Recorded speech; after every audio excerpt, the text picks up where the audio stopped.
Microsoft vient de lancer son propre modèle d'image, et Minimax vient de déployer une IA qui aide à améliorer le système autour d'elle. Donc ici, on passe de Microsoft qui essaie de retirer davantage de contrôle à ses partenaires externes à Minimax, qui pousse plus loin dans les agents auto-évolutifs, le vrai travail d'ingénierie et l'automatisation de longs flux de travail. Très bien, commençons par Microsoft. Pendant longtemps, chaque fois que Microsoft avait besoin d'une génération d'images performantes dans des produits comme Copilot ou Bing Image Creator, il s'appuyait sur les modèles d'OpenAI. Microsoft bénéficiait de fonctionnalités puissantes, mais restait dépendant d'un laboratoire externe pour une capacité visuelle clé, malgré sa taille dans l'IaaS. Désormais, cela commence à changer. Microsoft a lancé MIA Image, de son propre modèle de génération d'images à partir de texte, et il s'est immédiatement classé à la 3e place du classement Arena. IA, c'est une arrivée notable, car Microsoft n'était pas vu comme un acteur indépendant des modèles d'images. Désormais, il se place derrière Google et OpenAI. Même le nom paraît choisi exprès. May signifie Microsoft IA et pourrait devenir une marque plus large pour les futurs modèles Microsoft, notamment en Europe et dans la région d'ACH. Donc cela ne ressemble pas à une sortie ponctuelle, mais plutôt à Microsoft qui pose les bases d'une famille de modèles internes plus larges. Elle peut développer et lancer selon son propre calendrier, et c'est là le véritable changement. Mais e-image. 2 ne concerne pas seulement la qualité de l'image, il s'agit aussi du contrôle. Si Microsoft possède le modèle, elle contrôle la vitesse d'itération, l'intégration au produit, le déploiement des fonctionnalités, l'orientation de l'entraînement et probablement aussi une partie de la structure des coûts. Elle n'a pas à attendre la feuille de route d'une autre entreprise pour améliorer la génération d'images dans la recherche, la productivité, les logiciels d'entreprise et les applications créatives. Ensuite, si l'on prend un peu de recul, cette décision semble encore plus délibérée. Microsoft reste étroitement lié à OpenAI, tout en finançant également Anthropic, un autre concurrent d'OpenAI. Il est donc clair que l'entreprise souhaite avoir plus d'options et garder davantage de son infrastructure d'IA principale sous son propre contrôle. En ce qui concerne les performances, AMI Image 2 a propulsé Microsoft dans le top 3 des laboratoires de génération de texte en images sur arena.ai. La famille de modèles se classe derrière Google et OpenAI. Cependant, les rapports suggèrent qu'elle pourrait être plus performante dans certains domaines que ce que ce classement laisse entendre. Des tests indépendants révèlent des performances solides en photoréalisme et rendu du texte dans les images. Cette deuxième catégorie est essentielle, car le texte dans les images générées reste l'un des principaux points faibles des modèles d'images depuis des années. Affiches, menus, panneaux, diapositives, schémas, infographies, tout cela s'effondre souvent dès qu'un modèle doit placer un texte précis dans une mise en page stable. Microsoft affirme que May Image 2 gère cela de manière beaucoup plus fiable et, dans certains cas, peut même égaler ou surpasser l'image GPT d'OpenAI. Microsoft précise que le modèle a été conçu avec l'aide de photographes, designers et conteurs visuels, soulignant ainsi ses 3 principaux atouts. Le premier est le photoréalisme. Le modèle était conçu pour la lumière naturelle, des teints de peau réalistes et des environnements qui semblent crédibles plutôt que trop synthétiques. L'objectif est de limiter la retouche après génération. Microsoft cite notamment des visages en gros plan, sous une lumière douce avec des ombres de branches, ainsi qu'un iris détaillé aux couleurs et textures vives. Et des décors cinématographiques majeurs, comme une paroi de glacier ou une vaste grotte de glace bleue avec une petite silhouette humaine. Pour illustrer l'échelle, une génération de textes fiables s'intègre aussi à l'image. Microsoft présente cela comme l'un des moyens les plus pratiques de rendre la génération d'images utile dans le travail quotidien, au lieu de simplement créer de jolies images.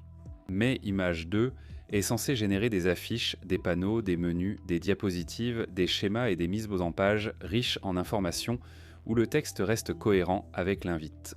Les exemples incluent une affiche moderniste avec une typographie verticale marquée, un menu de style café avec les prix et les horaires d'ouverture, ainsi qu'une affiche d'événements avec des dates précises et des détails sur les noms. Ce type de résultat va immédiatement intéresser agences, marketeurs, marques et utilisateurs de bureaux. Puis vient la construction détaillée de scènes, selon Microsoft. Mais Image 2 est conçu pour des requêtes surréalistes, des compositions ornées, des idées cinématographiques et des univers visuels ambitieux avec beaucoup de détails. Donc d'un côté, il vise le travail de conception pratique, et de l'autre, il veut aussi gérer des récits visuels plus élaborés. En même temps, May Image 2 débute seulement. Sa version actuelle a des filtres stricts qui, selon des rapports, bloquent parfois des requêtes créatives inoffensives. Il y a une pause de 30 secondes entre chaque génération et une limite de 15 images par jour dans l'interface native. De plus, certaines fonctionnalités manquent. Pour l'instant, seul le format carré 1 pour 1 est pris en charge, pas de paysage, pas de portrait, pas de format personnalisé. De plus, la génération d'image à image, land painting et la prise en charge des images de référence restent absents. Donc la qualité semble bonne, même si le produit reste assez limité dans cette première version. Désormais, créer des images de haute qualité devient plus facile. Transformer ces images en quelque chose qui ressemble vraiment à une scène terminée reste la partie difficile. Xfield sponsorise cette partie de la vidéo. Et ils viennent de sortir Cinema Studio 2.5 qui pousse encore plus loin leur flux de travail. La grande différence ici, c'est la façon dont le processus commence. Vous définissez d'abord votre personnage et votre lieu, au lieu de générer puis corriger des images aléatoires. Vous pouvez ajouter 3 personnages sous le cast, définir l'environnement et verrouiller la scène avant tout mouvement, contrôlant ainsi la base du plan dès le début. Vous créez l'image clé, configurez la caméra et dirigez le mouvement avec des contrôles cinématographiques, panoramique, travelling, multiplan, le tout dans un même espace de travail. Ensuite vient la nouveauté, l'étalonnage des couleurs intégrées. Au lieu d'exporter vos séquences vers un autre outil, vous pouvez désormais façonner le rendu final directement dans la plateforme. Vous pouvez régler la température, le contraste, la saturation, la netteté, ajouter une lumière diffuse, du grain et contrôler l'exposition pour un rendu cinématographique. Le flux de travail va maintenant de la configuration des personnages et des scènes à l'animation, au mouvement, puis à l'étalonnage final, tout cela au même endroit. C'est l'idée derrière Cinema Studio 2.5. Vous ne générez plus seulement des séquences, vous contrôlez tout le plan, de la première image au rendu final. Essayez-le via le lien en description. Revenons à la vidéo. En ce qui concerne l'accès, Microsoft déclare « May Image 2 est disponible dès maintenant dans le MAI Playground », où les utilisateurs peuvent essayer les derniers modèles MAI et envoyer directement leur retour à l'équipe. Il commence également à être déployé dans Copilot et Bing Image Creator. L'accès à l'API existe déjà pour certains clients d'entreprises sélectionnés, y compris WPP, et une disponibilité plus large via Microsoft Foundry devrait arriver bientôt. Un processus de demande pour usage commercial existe aussi. Toutefois, la version de démonstration reste indisponible dans l'UE, limitant ainsi l'accès géographique. Maintenant, en passant à Minimax, celui-ci prend une direction complètement différente. Alors que Microsoft cherche à posséder davantage la chaîne de production d'images, Minimax vise l'auto-évolution. L'entreprise a lancé M27 et le décrit comme le premier modèle Minimax, participant activement à sa propre évolution. Cela paraît dramatique au début, mais en lisant les détails, ce sont juste des flux de travail agents qui améliorent le modèle.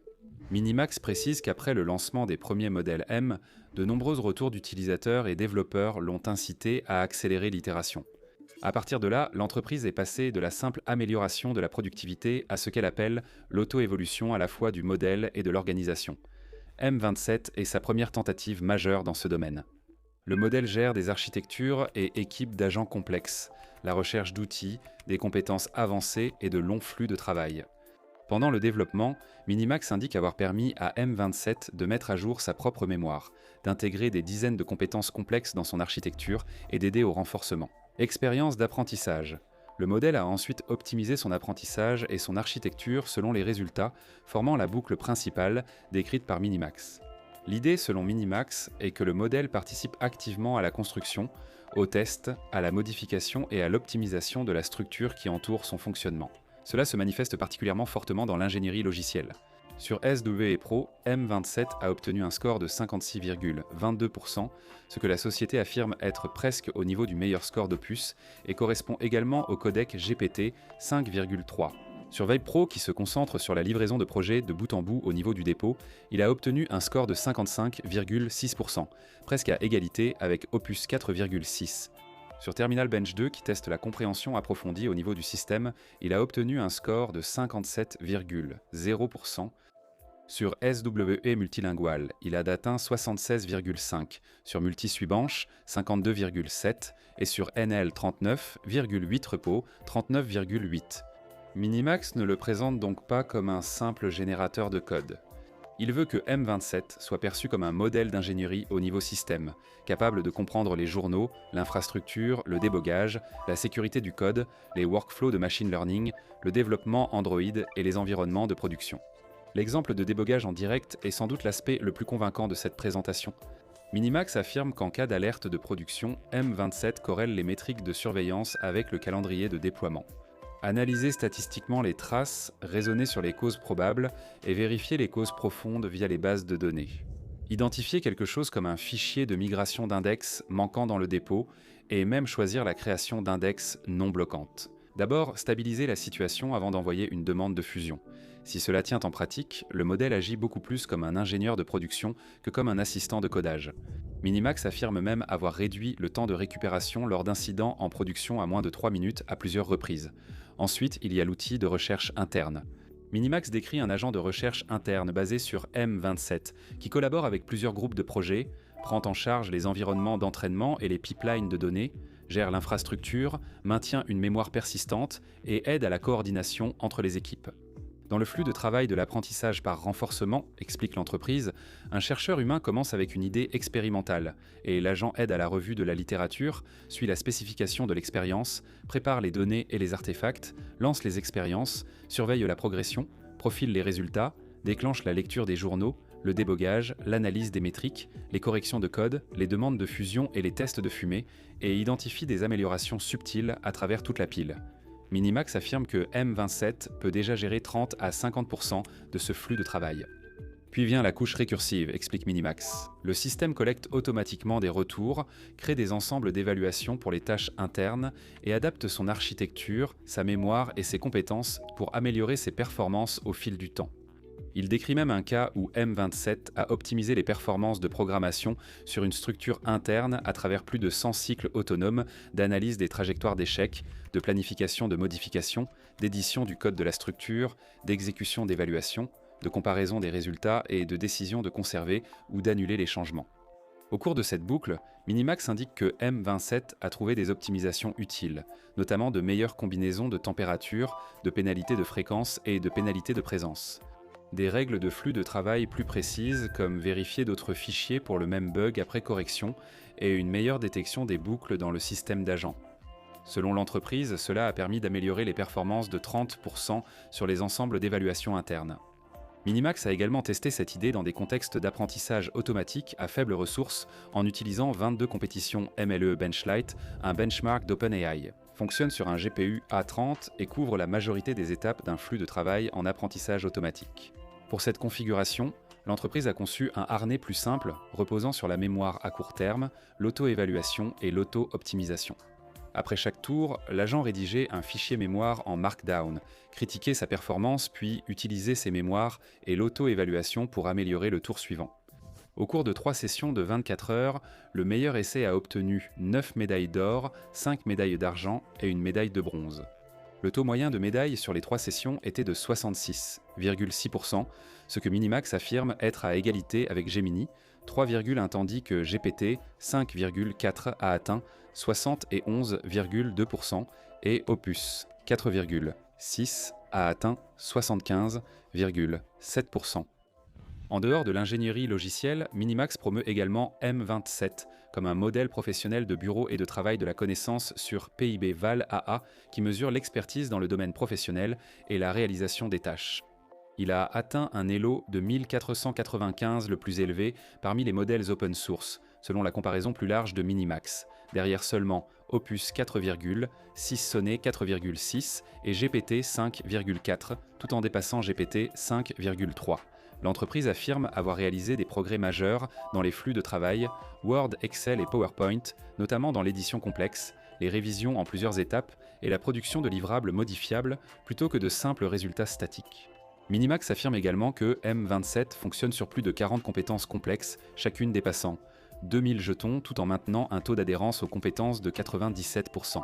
Lors des tests MMCLO sur Tuleton, il a obtenu un score de 46,3%, ce qui, selon l'entreprise, le place parmi les meilleurs au niveau mondial.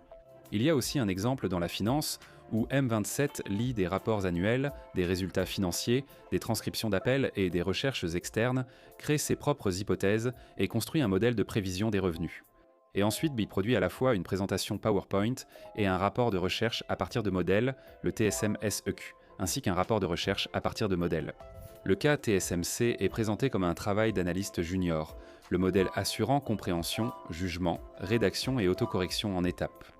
D'après les retours des praticiens, le résultat peut déjà servir de première ébauche utilisable dans des flux de travail réels.